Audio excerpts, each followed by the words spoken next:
हाजिर हूं आपके सामने हमारा खास कार्यक्रम लेकर, रिपोर्टर डायरी। आज हम सबसे पहले बात करेंगे हांसी के चिनौत गांव में पानी की समस्या को लेकर चल रहे विवाद पर, जिसको लेकर कैबिनेट मंत्री रणवीर गंगवा ने हरियाणा न्यूज से खास बातचीत की। वहीं इसके बाद हम आपको शिक्षक ट्रांसफर पॉलिसी में बदलाव को लेकर शिक्षा मंत्री महिपाल ढाणा के साथ भी खास बातचीत सुनाएंगे। इसके अलावा फरीदाबाद शहर में एक ऑटो चालक का स्टंट करता हुआ वीडियो सोशल मीडिया पर तेजी से वायरल हो रहा है, जिसको लेकर प्रशासन सख्त नजर आ रहा है। अंत में हम आपको हरियाणा समेत दिल्ली एनसीआर के मौसम का हाल भी बताएंगे।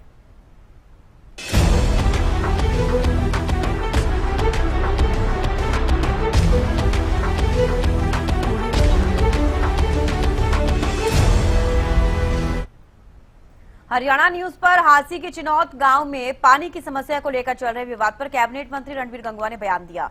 उन्होंने कहा कि ग्रामीणों को पानी दिया जाएगा, लेकिन कुछ लोग बेवजह लोगों को गुमराह कर रहे हैं। उन्होंने कहा कि गांव के लोगों को पानी उपलब्ध कराया जाएगा और सरकार इस दिशा में काम कर रही है।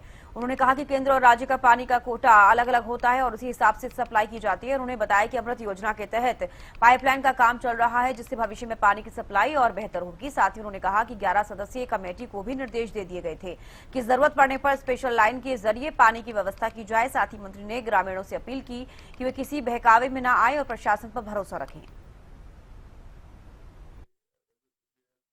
जल संकट को लेकर चैनत गांव में काफी दिन से विवाद चल रहा है और अभी हाल ही में वहां पर जो है प्रशासन और ग्रामीणों के बीच में जो कह सकते हैं कि वहां पर टकराव की स्थिति पैदा हुई। तो खास बातचीत करेंगे, हमारे साथ कैबिनेट मंत्री रणवीर गंगवा साहब हैं। सर, क्या स्थिति है वहां पर, जिस प्रकार से लोग वहां पर धरने पर बैठे हैं, जल संकट बता रहे हैं, पीने की पानी की समस्याओं का जो है जिक्र बार बार वहां पर हो रहा है। देखिए, चैनत गांव में जो जल संकट की बात आपने कही, वहाँ पानी की दिक्कत थी क्योंकि नीचे का चवा जो पानी वाटर लेवल जो ऊपर आ गया था, इसलिए थोड़ी दिक्कत हुई थी। पानी हम चैनत को बाखड़ का ही दे रहे हैं और स्पेशल लाइन भी उसकी लगाई गई है उसी नहर से, जिससे अमृत 2 का पानी जो हांसी के अंदर जा रहा है। ये अमृत की योजना जो है वो सेंट्रल गवर्नमेंट और स्टेट गवर्नमेंट की दोनों की है, क्योंकि उसमें से केवल शहरी पानी दिया जा सकता है। और जो जल जीवन मिशन या जो पब्लिक हेल्थ डिपार्टमेंट की तरफ से गांवों को भी पानी अलग से दिया जाता है। जो चैनत गांव के लोग हैं, उनकी डिमांड थी कि हमें उसी में से कनेक्शन दिया जाए। हमने उसकी बात को मानते हुए, क्योंकि वो तो अमृत की लाइन है, उसमें नहीं दे सकते, लेकिन एक स्पेशल लाइन अलग से चन्नत गांव को दे देते हैं, अलग से उनकी मोटरें भी रखवा देते हैं, 24 घंटे वाली लाइट भी लगा देते हैं, लगातार 30 दिन वो नहर चलती है, तो वो कोई दिक्कत नहीं है। मैं आपके चैनल के माध्यम से भी ग्रामवासियों से निवेदन करूंगा कि मैंने पहले भी जो 11 सदस्यीय कमेटी आई थी, उनसे भी मैंने निवेदन किया था कि मैं इस बात को एश्योर करता हूं कि पानी की कोई कमी नहीं रहने दी जाएगी। लोगों के बहकावे के अंदर ना आए। लोगों ने वहाँ बहका करके, जो भोले भाले हमारे ग्रामीण है, हमारी बहनें हैं, भाई है, बच्चे हैं, उनको जो है वहाँ बिठाने का काम किया और उनको एक गुमराह करने का काम किया। किस तरीके से जो है जो अब मुझे नहीं पता उसमें कौन कौन लोग शामिल है जो धरने को लीड कर रहे हैं, या जो लोग जो इस पे राजनीति कर रहे हैं, उन लोगों ने इस तरीके का वंडर करने का काम किया कि टी दे दी है, सरकार की तरफ से दे दी है। ये बड़ा ही गलत है। हम उन लोगों के खिलाफ सख्त कार्रवाई भी करा रहे हैं जिन लोगों ने ये हमारे जो किसान भाई है, हमारे जो बड़े बड़े लोग हैं गांव के, उनको बहकाने का काम जिन्होंने किया है। और हम चैनत गांव को पूरा पानी देंगे, हम किसी तरह की कमी नहीं रहने देंगे। टी का जिस प्रकार से आपने जिक्र किया, पहले टी लगा दी जाती है वहां पर, और कल देर रात वहां पर पुलिस पहुंचती है, उस टी को उखाड़ने का जो है काम किया जाता है, प्रशासनिक अधिकारी वहां पर होते हैं। जब टकराव की स्थिति बनती है, वो टी क्या कह सकते हैं कि विभागीय तौर पर नहीं लगाई गई थी? विभागीय तौर पर किसने लगाई? वही जो लोग इस धरने पे राजनीति कर रहे हैं, जो केवल और राजनीति करके जो गुमराह करने का काम कर रहे हैं, उन लोगों को लेकर के लगाई। हमारा कोई एससी गया हो, हमारा कोई एक्सिन गया हो, कोई जेई गया हो, हमारा कोई पार्टी की तरफ से कोई प्रतिनिधि गया हो, हम जाके होता तो, अगर संभव होता तो इतना धरना देने की जरूरत नहीं, तो हम वैसे लगवा देते।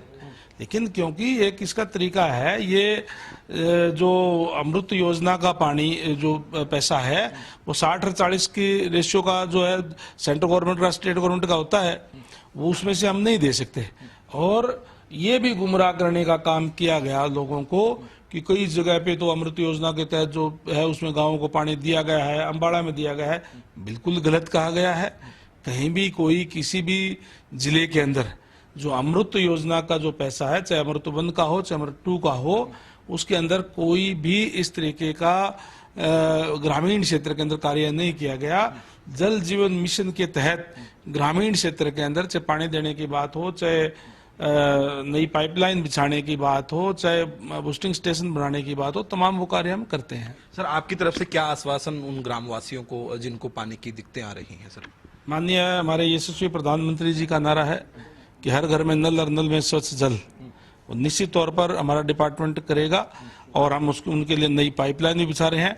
उसी नहर से, जिस नहर से ये अमृत वाली जो हंसी के अंदर जो लाइन जा रही है, जो पानी जा रहा है, उसी नहर से अलग से लाइन चयनित गांव के लिए हम दे रहे हैं। सर, ये थे हमारे साथ कैबिनेट मंत्री रणवीर गंगवा, जिन्होंने तमाम जानकारी दी और उन्होंने बताया चैनत के अंदर जिस प्रकार से वहां पर जो धरना दिया जा रहा है, वहां पर ग्रामीणों को आश्वासन दिया है कि किसी भी प्रकार की कोई समस्या नहीं, उनको पीने का पानी जो है कह सकते हैं कि हर घर तक पहुंचाने का काम किया जाएगा और एक अलग से पाइपलाइन स्पेशल उनके लिए जो है वहां से डाली जाएगी ताकि लोगों को पानी की किल्लत ना हो। वीडियो जर्नलिस्ट जसवीर के साथ प्रदीप शोकंद, हरियाणा न्यूज, चंडीगढ़।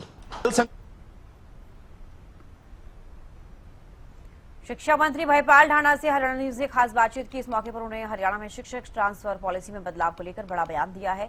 उन्होंने कहा कि कोर्ट की गाइडलाइन के हिसाब से पॉलिसी में संशोधन किया गया है, जिससे अब शिक्षकों को सीधा फायदा मिलेगा। साथ ही उन्होंने बताया कि पिछले दिनों ये मामला कोर्ट में विचाराधीन था, लेकिन अब नए बदलावों से अब ट्रांसफर प्रक्रिया और ज्यादा पारदर्शी होगी और शिक्षकों को इसका सीधा लाभ मिलेगा। कल कैबिनेट की बैठक हुई और बैठक के अंदर शिक्षक ट्रांसफर पॉलिसी को लेकर वहां पर जो है मंजूरी मिली है। खास बातचीत करेंगे, हमारे साथ शिक्षा मंत्री भयपाल ढाणा साहब मौजूद हैं। सर, शिक्षक ट्रांसफर पॉलिसी को लेकर क्या कुछ कहेंगे?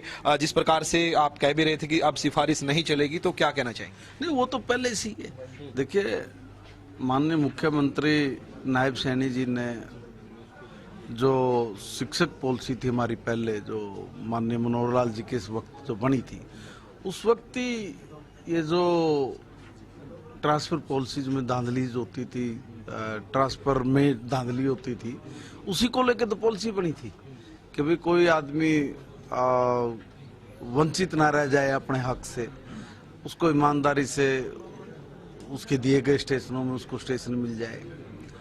ये सब तो माननीय मनोहर लाल जी की एक सोच रही थी और उसी सोच को आगे माननीय मुख्यमंत्री नायब सैनी जी ने बढ़ाया है। कोर्ट में कुछ मामले हमारे अटके, जिसकी वजह से हम लोग इस काम को पूरा नहीं कर पाए थे। अब फिर माननीय कोर्ट ने कुछ बदलाव करने के लिए कहा था, हमने उसमें काफ़ी बदलाव किए हैं। जैसे माननीय कोर्ट ने उसमें अपनी राय दी और कहा कि भाई ये जो पॉइंट्स हैं, इन पॉइंट्स में थोड़ा सा तब्दीली करिए, तो तब्दीली करके कल पॉलिसी पर मोहर लग गई है। अब हमारा प्रोसेस चालू हो जाएगा जल्दी। कितना फायदा मानेंगे सर शिक्षकों? फायदा है सर।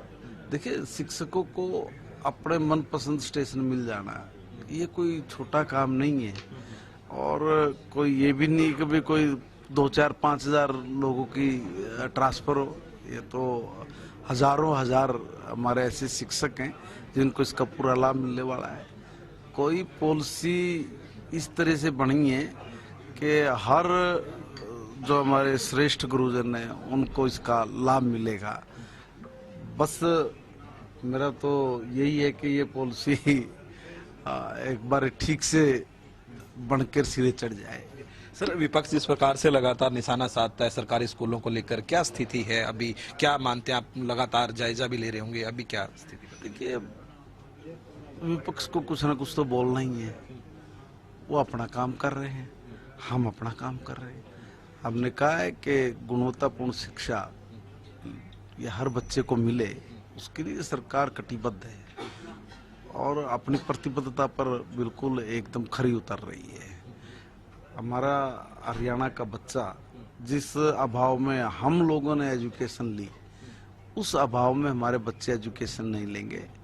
आज वो तकनीक का युग है, नवाचार है, सब चीज़ों को ध्यान में रखते हुए हरियाणा सरकार नई राष्ट्रीय शिक्षा नीति के तहत अपने बच्चों को आज एजुकेशन दे रही है। नई नीति जिस प्रकार से आप बात कर रहे हैं शिक्षा की, तो उससे फायदा हो रहा है सर प्रदेश? तो फायदा होगा ना, आप देखिए लागू हुई है, अब उसके रिजल्ट आएंगे। बहुत अच्छी पॉलिसी है, बहुत अच्छी शिक्षा नीति है, और इस शिक्षा नीति का सबसे बड़ा लाभ तो ये होने वाला है कि हमारे जो बच्चे हैं वो पढ़ते पढ़ते अपने पैरों पे खड़े हो जाएं, और ये बहुत जरूरी भी था, ये आज की दौर की ये आवश्यकता भी है। धन्यवाद सर। ये थे हमारे साथ शिक्षा मंत्री महिपाल डांडा, जिन्होंने तमाम जानकारी दी। वीडियो जर्नलिस्ट जसवीर के साथ प्रदीप शोकंद, हरियाणा न्यूज, चंडीगढ़।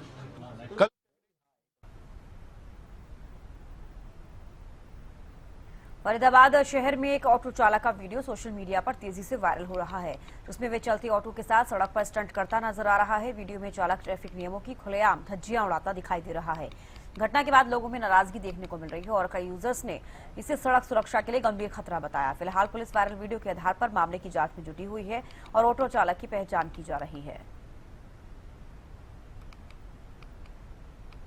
फरीदाबाद में कई बार गाड़ी चालकों के स्टंट करते हुए वीडियो जो है वायरल हुए हैं, और कहीं ना कहीं जो स्टंट करते हैं लोग, वो न केवल अपनी जान खतरे में डालते हैं बल्कि लोगों की जान को भी खतरा पैदा करते हैं। और अब एक ऐसा ही वीडियो फिलहाल ऑटो चालक का भी सामने आया है, जिसमें ऑटो चालक सरेआम स्टंट करता हुआ सड़क पर नजर आ रहा है। साफ तौर पर कह सकते हैं कि पुलिस की तरफ से ऐसे मामलों में चालान करने के बाद एती कर लिया जाता है, लेकिन कड़ी कार्रवाई ऐसे चालकों के खिलाफ होनी चाहिए जो सड़कों पर सरेआम स्टंट करते हैं, ताकि इन पर अंकुश लग सके।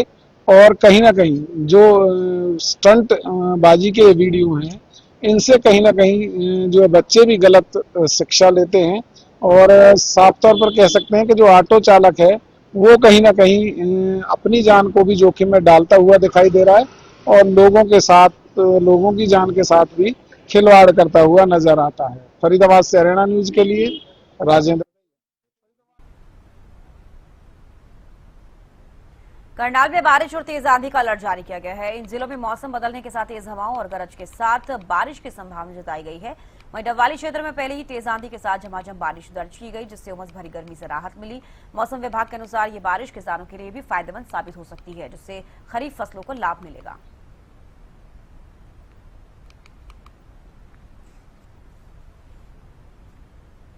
लगातार बदलते हुए मौसम से जहां लोगों को परेशानी उठानी पड़ रही है, तो इस बदलते हुए मौसम के साथ साथ अब लोगों को अस्पताल के चक्कर भी लगाने पड़ रहे हैं, क्योंकि इस बदलते हुए मौसम में कहीं ना कहीं तमाम लोगों के द्वारा लापरवाही बरतती जा रही है। और यही एक बड़ा कारण है कि अब लोगों को उल्टी दस्त जैसी जो है समस्या से जूझना पड़ रहा है, और लगातार अस्पतालों के अंदर मरीजों की जो संख्या है वो दुगनी होती जा रही है। वहीं पर हेल्थ एक्सपर्ट की राय माने तो लोगों को खाने का विशेष कर ध्यान रखना होगा, तो वहीं पर मसालेदार खानों से भी परहेज करना होगा, क्योंकि मसालेदार खाना आपकी पाचन क्रिया को कहीं ना कहीं डिस्टर्ब कर सकता है और आप अस्पताल के चक्कर लगाने को मजबूर हो सकते हैं। अब ऐसे में लगातार लोगों से स्वास्थ्य विभाग अपील कर रहा है कि दोपहर में अपने घर से बाहर ना निकलें, घर से बाहर निकलें तो छाते का इस्तेमाल भी जरूर करें और पानी की बोतल भी अपने साथ रखें। तो वहीं पर मौसम विभाग के अधिकारियों की माने तो आने वाले 2-3 दिनों में दिल्ली एनसीआर में तेज तूफान के साथ बारिश आने की भी संभावनाएं जताई गई हैं, जिससे कि एक बार फिर लोगों को गर्मी से राहत मिलती हुई नजर आएगी। गुरुग्राम से कैमरामैन राहुल के साथ संजय राठौर। हरियाणा में लगातार मौसम परिवर्तनशील हो रहा है। करनाल जिले की बात करें तो करनाल में भी आज पूरी तरह से खिलखिलाती धूप निकली हुई है, और आज के तापमान की बात करें तो कहीं ना कहीं 38 डिग्री तक जाने की संभावना बताई जा रही है। और मौसम विज्ञान के अनुसार बता दें कि लगातार जो है भारत से जोर का चढ़ रहा है, लगातार एक हीट वेव है, और जो गर्मी का भीषण प्रकोप है, करनाल की जनता पूरी तरह से झेलती नजर आ रही है। आप तस्वीरों के माध्यम से भी देख सकते हैं। देखिए किस प्रकार यहाँ पर जो आज करनाल में है पूरी तरह से बादल है, पूरी तरह से धूप है खिलखिलाते हुए निकली हुई है, और मुख्य रूप से साफ और तेज धूप वाला रहने वाला। वर्तमान के तापमान की बात करें 30 डिग्री पर दोपहर तक अधिकतम 37 से 38 डिग्री तक जाने की जा सकता है, और बारिश की संभावना भी बताई जा रही है, संभावना 0% है।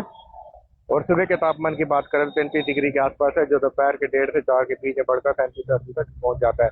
और रात के समय के न्यूनतम तापमान की बात करें तो 28 डिग्री रहने का अनुमान है। तेज धूप और उमस के कारण दोपहर में वास्तविक तापमान से अधिक यानी करीब 40 डिग्री जैसी गर्मी महसूस हुई। वहीं हवा की बात करें तो हवा मुख्य रूप से पश्चिम उत्तर पश्चिम दिशा से 5 से 10 मील प्रति घंटा की रफ्तार से चलेगी।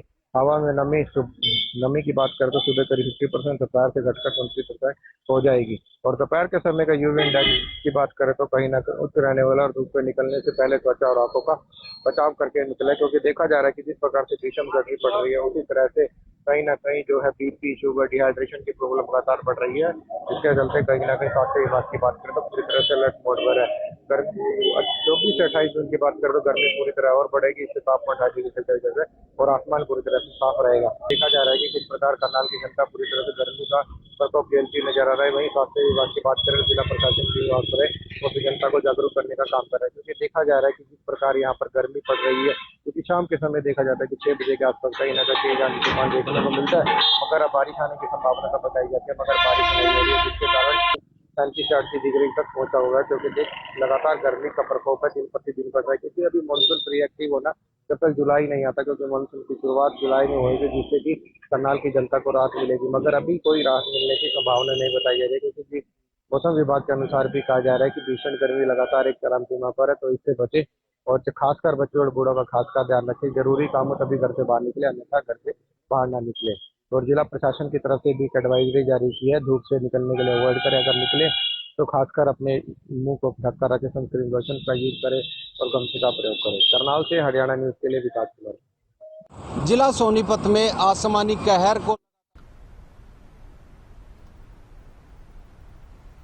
हरियाणा सरकार ने राजस्व प्रशासन में बड़ा डिजिटल सुधार करते हुए पेपरलेस रजिस्ट्री प्रणाली के दूसरे चरण की शुरुआत कर दी है।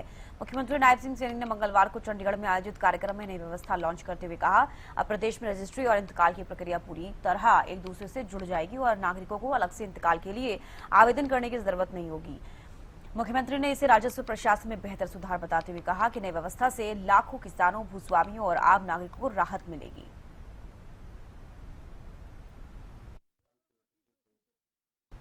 तो पहले चरण में 8 महीने में बहुत से सुझाव मिले हैं, सीएम कहते हुए नजर आया। रजिस्ट्री करना और सरल हो जाएगा, ई-केवाईसी को भी अनिवार्य किया गया है। तो देखिए, आपको बता दें कि अब हरियाणा के नागरिकों के लिए एक बेहद सुविधा हरियाणा सरकार की तरफ से दी जा रही है। हरियाणा सरकार ने राजस्व प्रशासन में बड़ा डिजिटल सुधार करते हुए पेपरलेस रजिस्ट्री प्रणाली के दूसरे चरण की शुरुआत कर दी है। इसमें अब रजिस्ट्री के साथ इंतकाल को भी शामिल किया गया है। हमारा लक्ष्य प्रदेश के लोगों को सरकारी कार्यालयों के चक्कर न काटने पड़े, उनकी समस्या वो जो डिजिटल के माध्यम से, जो डिजिटल में क्रांति आई है, उसके माध्यम से उसका सरलीकरण किया गया है। उन्हें नागरिक सेवाओं का लाभ अब डिजिटल माध्यम से ही घर बैठे मिल रहा है। अब रजिस्ट्री के लिए आवेदन फार्म पहले से अधिक सरल और यूजर फ्रेंडली बनाया गया है।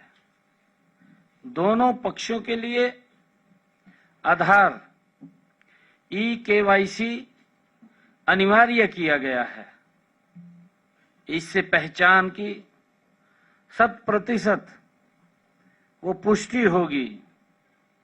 यदि कोई व्यक्ति, कंपनी या संस्था या एनआरआई रजिस्ट्री प्रक्रिया में स्वयं उपस्थित नहीं हो सकता है, तो अब वह एक से अधिक व्यक्तियों को अपना प्रतिनिधि नियुक्त कर सकता है। अब रजिस्ट्री होते ही इंतकाल स्वतः ही दर्ज हो जाएगा और रजिस्ट्री के समय ही इंतकाल नंबर उपलब्ध हो जाएगा। रजिस्ट्री के समय ही उसको नंबर मिल जाएगा, जैसा आपने डॉक्यूमेंट्री में देखा है, उसके अंदर बता रहे थे।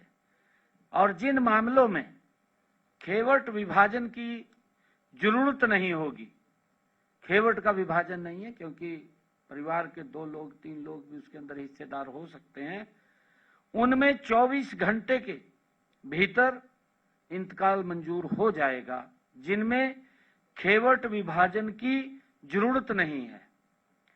जिन मामलों में खेवट विभाजन जरूरी होता है, क्योंकि परिवार के 2 सदस्य भी हैं, 3 भी होते हैं, 4 भी होते हैं, अलग अलग सदस्यों के नाम वो होती है।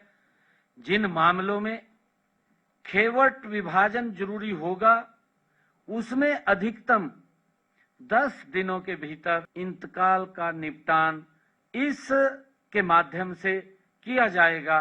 ये एक बहुत बड़ी राहत ये प्रदेश के लोगों को मिली है। पेपरलेस रजिस्ट्री 2.0 को लेकर शुभारंभ किया गया है। कैबिनेट मंत्री विपुल गोयल साहब हमारे साथ हैं। क्या कहेंगे गोयल साहब? आज हरियाणा के लिए माननीय मुख्यमंत्री नायब सैनी जी के नेतृत्व में बहुत ही सुंदर पहल हुई है कि रजिस्ट्री के साथ साथ ऑटो मुटेशन की जब रजिस्ट्री मिलेगी, मुटेशन होकर साथ मिलेगी। इस तरीके की जो नई प्रणाली है उसकी आज यहाँ पे लॉन्चिंग माननीय मुख्यमंत्री जी ने की है।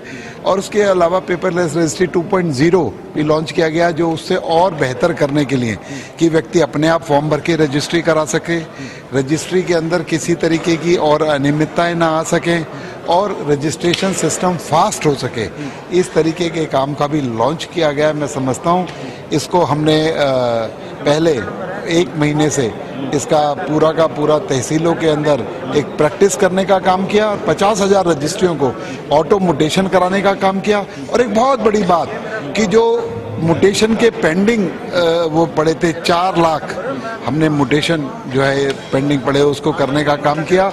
और 1 लाख जो मुटेशन पड़े हैं उनको भी जल्दी हम लोग 15 दिन के अंदर अंदर पूरा करने का काम करेंगे। एक बहुत बड़ी पहल हरियाणा ने, हरियाणा माननीय नायब सैनी जी के नेतृत्व में पहला स्टेट बना ऐसा इसको करने वाला है। पहले किया था, अब ये 2.0 एडवांस इसके अंदर सुधार किए गए हैं। तो क्या कहेंगे कि किस प्रकार के सुधार हैं? क्या कुछ सुझाव ऐसे जो मैंने कहा ना कि देखिए, जो पब्लिक के फीडबैक से जो आज जो हमारा फॉर्म था रजिस्ट्रेशन प्रक्रिया का बहुत लंबा था, उसको सरल किया गया कि आदमी व्यक्ति खुद रजिस्ट्री कराने वाला बन सके। रजिस्ट्रेशन के अंदर जो 4-5 दिन की वेटिंग थी उसको कम करने का काम किया और ऑटो मुटेशन इसके साथ जोड़ने का काम किया गया। तो इस तरीके का काम, और उसके बाद पेपर निकाल के जो अंगूठे दस्तक लिए जाते थे उसकी बजाय एक इलेक्ट्रॉनिक पैड पे बिल्कुल पेपरलेस करने का काम इसको किया। पायलट प्रोजेक्ट पे चलेगा ये पहले स्टार्टिंग? पायलट प्रोजेक्ट हमने किया है, लेकिन आगे भी 1 महीने तक कोई भी अगर इसमें दिक्कतें आएंगी तो उसको तभी की तभी चेंज किया जाएगा। Video journalist Jasvir, Haryana news, Chandigarh.